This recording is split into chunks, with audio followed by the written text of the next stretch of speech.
This Avalanche safety report is brought to you by Mountain TV. Watch Mountain TV anywhere with our free Roku, Apple TV, and Fire TV apps. Learn more at mtn-tv.com.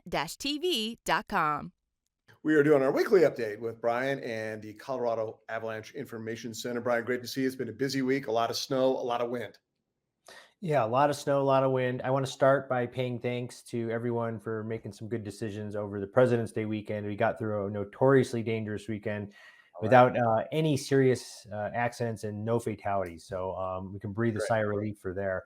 But as you noted, we are coming off the heels of one of the most potent storms of the winter season, and it's got two parts to it. It's was generated a lot of snowfall, but we've seen several storms this winter that created at least this much snowfall. But that wind that was associated with the storm was as much of a highlight as the snowfall itself. And I want to show you how this looked in a few different ways. What this looked like in terms of snowfall here is captured in the high resolution WRF model.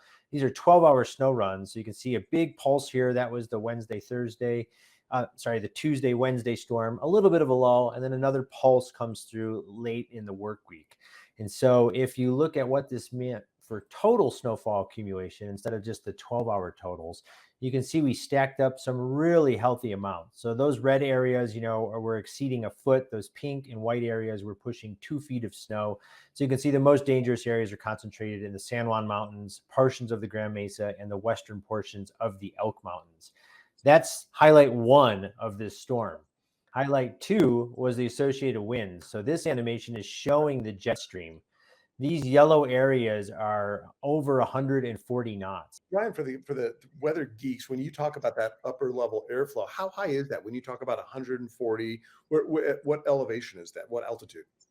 Yeah, so the animation I just showed is around 300 millibars. So you're looking at, roughly around kind of 20,000 feet. So in Colorado, 700 millibars would be near ground level. So 300 millibars is kind of up, where the planes are flying the jet stream. So, 20 to 25,000 feet. So in places that got more than about 15 inches of storm snow, we've got kind of a 2 avalanche problem scenario right now. We've got storm slabs because that means we can see avalanches in not only the drifted snow, and anywhere that got drifted snow is going to produce stiffer, bigger, and more dangerous avalanches. But in places that got more than about a foot, a foot and a half of storm snow, we can even see avalanches in the storm snow in sheltered areas down in the trees. And that's what we mean by storm slab avalanches. And in most of the state, the storm snow is now accumulating on top of buried weak layers that have existed in the snowpack for quite some time. And that's our persistent slab avalanche problem. And so the most dangerous slopes are going to be where you see the two problems overlapping. If in places that got less than about a foot of snow, you can see that the storm snow instability is driven just by the wind. And so, here we're looking at wind-loaded slopes kind of on the east side of the compass because of the prevailing westerly wind direction. And that's going to change a little bit depending on kind of where you go in the state. So it's really important you get your local avalanche forecast.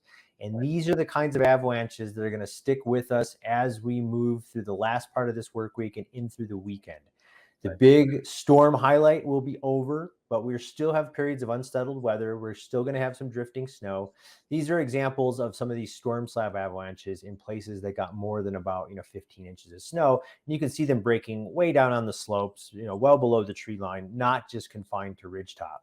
So these are some examples of these storm slabs, which means if areas where you see storm slab avalanches as a problem, you cannot let your guard down just because you're in sheltered or lower elevation areas. The wind slab avalanches are going to be bigger.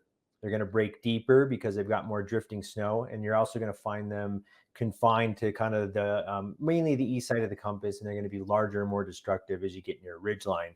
So these are the kinds of avalanches that we're worried about in these wind-loaded terrain features. So that's really what we want people to be cautious of kind of through the weekend. And we're going to get enough snow to kind of fuel the fire into the early part of next week. It's an unsettled period of weather. And so we just need people to check their local avalanche forecast because there are some subtle differences there. Brian, we appreciate it. Thanks so much for the update. Great job on this busy President's Day weekend. That's awesome. Thanks for the hard work, and we'll see you again next week. Yeah, have a great weekend.